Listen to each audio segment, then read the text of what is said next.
Salam, hər vaxtınız xeyir olsun uşaqlar. Bugünkü video ibtidai icma quruluşu ilə əlaqədardır. Yeni bir formatda çəkirik videonu. Bir yanda xəritə, bir yanda məlumatlar. Məlumatlar mümkün qədəri ixtisar olunub və tam öyrənilməsi qaydada yazılıb. Və başlayalım dərsə. İbtidai icma quruluşu. İbtidai icma quruluşu daş, tunç və dəmir dövrlərinə bölünür. Daş dövrü də öz-özlüyündə üç dövrə bölünür. Bunlar alt, orta və üst paleolitlərdir. Daş dövrü həm də yəni əsasən qədim daş dövrü adlanırdı. Paleolit dövrü. Məsələn, alt paleolitdən hansı məlumatı verə bilərik? Alt paleolitdən verə bilərik ki, bacarıqlı insanın formalaşması, təbii odun əldə olunması, ulu icmanın formalaşması, mənimsəmə təsərrüfatı və ilkin əmək alətlərinin hazırlanması, ilkin insan tipinin yaranmasından eramızdan əvvəl 100 min il bundan əvvələ qədər davam etməsi və ilkin dini təsəvvürlərin yaranması alt paleolit dövrünə aiddir. Daha sonra onu əvəz eləyib orta paleolit dövrü. Orta paleolit haqqında nə deyə bilərik? Məsələn, eramızdan əvvəl 100 min il əvvəldən eramızdan əvvəl 35 min əvvələ kimi davam etmişdir. Süni odun əldə olunması, axirət dünyasına inan və Neandertal insan orta paleolit dövrünə aiddir.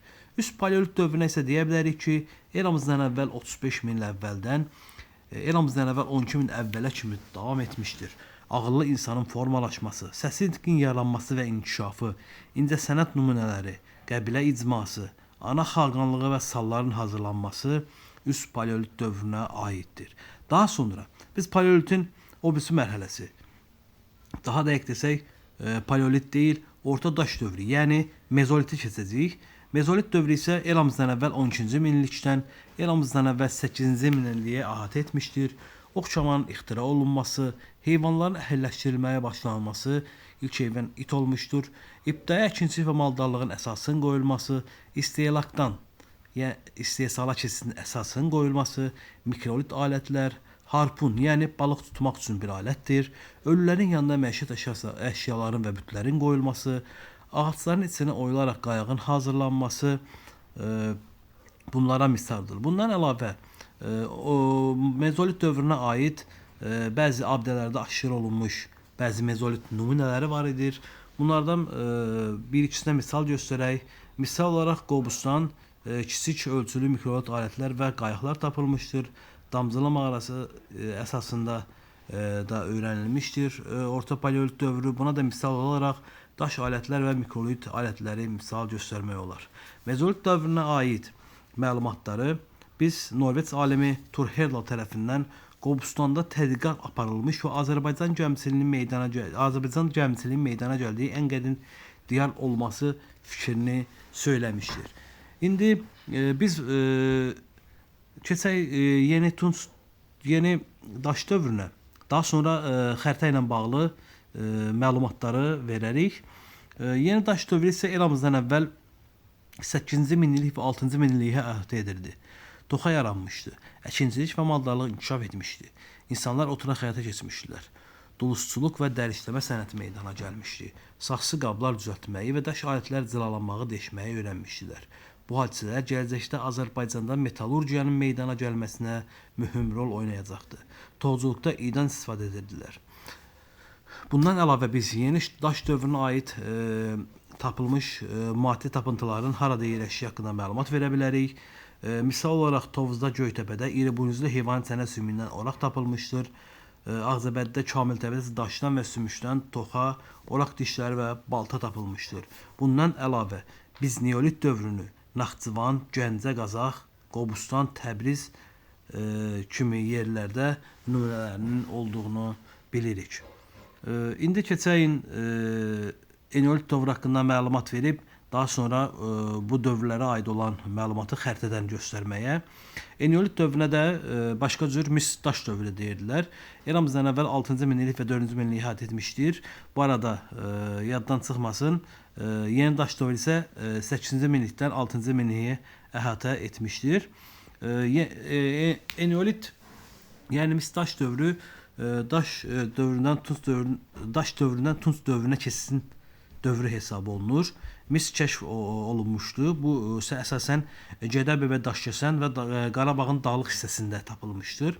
Evlərin dairəvi formada çiy kərpicdən və mührədən inşa edilməsi, evlərin döşəməsinə həsrin salınması bu dövrə aiddir. Toxa əkinçiliyi inkişaf etmiş və toxa əkinçiliyi dövrü adını almışdır. Bütün ev heyvanları əhəlləşdirməyə başa çatmışdır. Ovçuluq və balıqçılıq ikinci dərəcəli məşğuliyyət sahəsi olmuşdur. Ölülər yaşayış məskənində və binaların arasında, evlərin içərisində dəfn olunur və onların üzərinə oxura səpilirdi. Ofsun və dini ayinlər keçirilirdi. Qadınlar müqəddəs varlıq hesab edilirdi. İndi keçək, məlumat verdiyimiz bəhsdir bu qədər. İndi xəritədə bunu göstərməyə. Biz xəritədə baxarıq, Bakıdan başlayaraq Qobustan abidəsini göstərəcəyik. Biz dedik, Qobustan hansı dövrə aid idi? Qobustan abidəsi deməli mezolit dövrünə aiddir. Bununla yanaşı biz Damcılı mağarasını da götürə bilərik. Mezolit dövrünə aid, Ortadaş dövrünə aid. Daha sonra baxaq, burada aşağı tərəfdə Buzeyir mağarası var. Buzeyir hansı dövrə aid idi? Dedik ki, Buzeyir də paleolit dövrünə aiddir. Məsələn, Buzeyirlə yanaşı biz Qazma mağarası haqqında məlumat verə bilərik. Azıq mağarası haqqında, Tağlar mağarası haqqında, Zar mağarası haqqında biz məlumatlar verə bilərik. Hətta Qaraca düşərgəsi haqqında da məlumat verə bilərik. Bunlar oldu mezolit və demək olar ki, paleolit dövrünə aid nümunələr. Mezolit dövr nümunələrini biraz fərqli rəngdə qeyd edeyim ki, fərqlənsin. Bundan əlavə biz paleolitə aid daş salahlıyı da göstərə bilərik burada, xəritədə qeyd olunan. Daha sonra keçək biz indi neolit dövrünə aid nümunələri göstərməyə. Neolit dövrünə aid də biz göstərə bilərik burada Ağzəbəddə yerləşən Kamiltəpə və Tovuzda yerləşən Göytəpə mağarasını misal olaraq göstərə bilərik. İndi keçirik növbəti dövrümüzə, yəni Tunc dövrünə. Tunc dövrü eramızdan əvvəl 4-cü minilliyin ikinci yarısından 7-ci əsrə qədər eramızdan əvvəl davam etmişdir. Tunc dövrü özü də üç dövrə əhatə edir. Erkən eramızdan əvvəl dediyi 7-ci əsrə qədər davam etmişdir. Tunc dövrünün özü də üç dövrü əhatə edir. Erkən Tunc dövrü, Orta Tunc dövrü və Son Tunc dövrü. Erkən Tunc dövrü haqqında məlumatlar bunlardır. Kür-Araz mədəniyyəti adlanırdı. Eramızdan əvvəl 4-cü minilliyin ikinci yarısından 3-cü minilliyin sonlarına qədər davam etmişdir. Yaşayış yerləri daşdan və divarları kərpicdən tikilirdi. Birinci ibtidai əmək bölgüsü əkinçilik maldarlıqdan ayrılaraq müstəqil sahəyə çevrilmişdi. Köçmə yaylaq və yaylaq və qışlaq maldarlığı meydana gəlmişdi. Toxa əkinçiliyi, xış əkinçiliyi əvəz olunmuşdu. Süni suvarma sistemləri yaranmışdı. Metallaşdırma sənəti yaranmışdı. Ana xaqanlığı süqut etmiş və ata xaqanlığı yaranmışdı. Sosial bərabərsizlik meydana gəlmişdi. Bir neçə qohum qəbilənin birləşməsindən tayfa meydana gəldi. Tayfalar ağsaqqallar tərəfindən idarə olunurdu. Ölülər yaşayış məskənlərindən kənarda dəfn edilməyə başlanmışdı. Qurğun qəbirlər qurulmuşdu. Ölü yandırma və kollektiv dəfn adətləri yaranmışdı. Xüsusi ibadətgahlar tikilirdi. Bunlara da misal olaraq biz deyə bilərik. Xaçmazda Sərkərtəpə, Qazaxda Baba Dərviş, Naxçıvanda isə Maxtava 1-ci Kültəpə. Keçdik Orta Tunc dövrünə. Orta Tunc dövrü də eramızdan əvvəl 3-cü minilliyin sonlarından eramızdan əvvəl 2-ci minilliyin ortalarına qədər davam etmişdir. Bu dövr 600 il davam etmişdir. Yeni təsərrüfat sahələri yaranmışdı. Bunlar bağçılıq, bostançılıq, üzümçülük və şərabçılıq olmuşdur. Mallar tayfaları aparıcı mövqe tutmuşdular. İkinci ictimai əmək bölgüsü sənətkarlıq, əkinçilik və maldarlıqdan ayrılaraq müstəqil sahəyə çevrilmişdi. Boyalı qəblər mədəniyyəti formalaşmış və duluzçuluq inkişaf etmişdi. Buna da misal olaraq Naxçıvanda Şaxtaxta və 2-ci Kültəbədə duluzçuluq sobaları və ocaqları aşkar olunmuşdu. Mübadələrin inkişafı ticarətin yaranmasına səbəb oldu. Sosial və əmək bərabərsizliyi artdı, böyük tayfa ittifaqları və ya birlikləri yarandı. İlkin şəhər mərkəzləri yarandı. Bunlara da misal olaraq biz Urmiyada Göytəpə, Naxçıvanda Oğlanqala və 2-ci Kültəpə, Qarabağda Nərgiztəpə və Üzərliş-təpəni misal göstərə bilərik. Daha sonra Son Tunc və ilkin Dəmir dövrü, yəni ibtidai icma quruluşunun son mərhələsi. Eramızdan əvvəl 14-cü əsrdən eramızdan əvvəl 7-ci əsrə kimi davam etmişdir. İri tayfa birlikləri yaranmağa davam edirdi. Üçüncü ictimai əmək bölgüsü sənətkar tacir qrupları sənətkarlıqdan ayrıldı. Atdan minik qoşqu, dəvədən isə minik vasitəsi kimi istifadə olundu. Dulusçuluq inkişaf etdi, qablar üzərində cızma boyama naxışlar vuruldu. Ayaqla hərəkətə gətirilən dulus çarxları istifadə olundu. Ata sitayiş meydana gəldi. O da aya, günəşə, ulduza və heyvanlara inam genişləndi. Tayfa başçılarının qüvvətlənməsi, dini və hərbi rəhbərliyin onların əlində cəmlənməsi bu dövrə aiddir. Tayfalar qədim şərqlə, yəni Ön Asiya, Yaxın Şərq və Assuriya ilə, xüsusilə də Xocalıda tapılmış Assur hökmdarı Adatnarın adına mixyazı ilə yazılmış muncuq buna sübutdur. Geniş ticarət əlaqəsi saxladıqlarına böyük bir sübutdur. Qobustan qayaları üzrində cəmi təsvirləri isə bu ticarəti sübut edən nümunələrdəndir. Tacirlər, köçmə maldarlar qardan, günəşdən və düşməndən qorunması üçün nəhəng müdafiə tikilləri, yəni skolopik tikililər tikildi. Bunlar da misal olaraq Naxçıvanda Gədəbəyin Arıqdam kəndində nümunə göstərmək olar.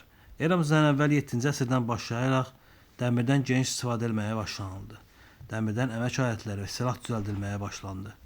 Dəmirin emalı əkinçiliyin inkişafına gətirib çıxartdı. Cəmiyyətdə müharibə hər bir şey mühüm yer tutmağa başladı. Tayfalar arasında güclü təbəqələşmə getdi və varlı ailələrin çoxlu var dövlətə sahib oldular. Təbəqələşmənin mülki bərabərsizliyin dərinləşdiyini göstərirdi. Qarabağda Borsunlu, Sarıçoban, Xankəndi, Xocalı, Oğuzda isə Kərimli kurqanları buna bariz nümunədir. Maldarlığın əkincilikdən ayrılması, metal emalının inkişafı, izafi məhsulları, yəni əlavə məhsulları, qonşu ölkəyə ilə əlaqə burada dərin təbəqələşmənin olduğunun bizə bir nümunəsidir. Azərbaycanda piktoqrafik, yəni şəkili və ideoqrafik, yəni fikri ifadə edən yazı olmuşdur. Azərbaycanda arxeoloji qazıntılar zamanı Son Tunc və İlkin Dəmir dövrünə aid Qobustanda, Naxçıvanda, əsasən də Gəmiqaya bölgəsində, Kəlbəcərdə, Abşeronda, Qazaxda və Gədəbəydə piktoqrafik yazı mədəniyyətinin olduğu açıq-aşkar bilinmişdir. İndi isə məlumatlar bu qədər. Məlumatlar haqqında bu qədər kifayətdir. Keçək indi o dövrə aid biz xəritədə verilən əraziləri tapmağa. Misal olaraq ilkin ibadət evləri haqqında biz qeyd eləyək. Burada məsələn Xaçmazda Sərkərtəpə, diqqətlə baxın, yəni başa düşməsəz bir də baxın xəritəyə, deyək burada Sərkərtəpə, daha sonra Qazaxa baxaq, Qazaxda Baba Dərviş və Naxçıvana xüsusi diqqət yetirək. Burada Maxta və Kültəpə. Kültəpələr yan-yana olduğu üçün biz bu Kültəpəni ilkin şəhər mərkəzlərində də qeyd edəcəyik. Və keçəyin indi ilkin şəhər mərkəzlərinə. İlkin şəhər mərkəzlərinə misal olaraq biz deyəcəyik. Burada yenə Kültəpə və Oğlanqala. O da Naxçıvan bölgəsindədir. Oğlanqala ərazisi. Daha sonra Nərgistəpə və Üzərlikdəpə. Yəni Nərgistəpə Xocavənd, Üzərlikdəpə isə Ağdam ərazisindən tapılmışdır. Və Urmiyada Göytəpə. Yəni Urmiya sahillərində yerləşən Göytəpəni misal göstərə bilərik. Daha sonra biz adını çəkdiyimiz bayaq, adını çəkmədik, amma məlumat olaraq verəcəyim Dəmir dövrünə aid Muğanda Uzuntəpə adlanan yerdə tapılmış bir tapıntı var. Bu da dəmir dövründə dəmirdən geniş istifadə olunduğunu göstərir. Orada tapılmışdır dəmir tiylər və tunç dəstəkli qılınclar. Yəni Uzuntəpə isə bu ərazidə yerləşir. Daha sonra biz keçək indi təbəqələşməni bizə sübut edən tapıntılara. Bunlar Kərimli, Borsunlu, Sarıçoban tapıntılarıdır. Müxtəlifdir, lakin burada bunlar verilib. Xəritəyə də diqqətlə baxaq. Əgər başa düşmədiyiniz bir şey olsa, özünüz müraciət edə bilərsiniz. Oldu, çox sağ olun, hamıya uğurlar.